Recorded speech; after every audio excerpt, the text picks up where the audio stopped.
আফরিন মোল্লা, আপনি জানতে চেয়েছেন কাজা নামাজ কিভাবে আদায় করব। দেখুন, কাজা নামাজ আদায় করার পদ্ধতি হলো, যখন আপনি অনেকগুলো সালাত ছুটে যাবে তখন ধারাবাহিকভাবে পড়ে যাবেন, যতটুকু সম্ভব শুধু ফরজগুলো আদায় করে যাবেন, সুন্নত আদায় না করলেও চলবে, এগুলো পড়ে ফেলবেন আস্তে আস্তে।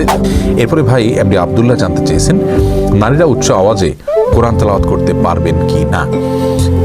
ভাই আবদুল্লাহ, নারীরা উচ্চ আওয়াজে কোরআন তেলাওয়াত করতে পারবেন, তবে সেটি পরপুরুষের কান পর্যন্ত যেন না পৌঁছে সে ব্যাপারে চেষ্টা করতে হবে। নিজের বাসায় করতে পারেন, নিজের ঠিকানায় করতে পারেন। নিজের ঠিকানায় যদি বাসায় যদি দেবর থাকেন, অন্য কেউ থাকেন, তাহলে তাদের কান পর্যন্ত যেন আওয়াজটি না যায় সে ব্যাপারে তাকে সচেতন থাকতে হবে। কারণ কোরআন তেলাওয়াতের ক্ষেত্রে কণ্ঠের মধ্যে কোমলতা সৃষ্টি করতে হয়, সৌন্দর্য সৃষ্টি করে তেলাওয়াত করা হলো তেলাওয়াতের আদব। আর সে আদব রক্ষা করতে গিয়ে যদি তিনি কোমল কণ্ঠে সুন্দর কণ্ঠে পড়তে যাবেন, সেটি পরপুরুষের মনের মধ্যে বাজে চিন্তা আসার কারণ হতে পারে। সেই জায়গা থেকে তিনি জোরে পড়বেন যদি একাকী থাকেন বা কেউ না শুনে। আর যদি কেউ শোনার মতো থাকে তাহলে তার কান পর্যন্ত যেন না যায় সেভাবে তিনি তেলাওয়াত করবেন ইনশাআল্লাহ।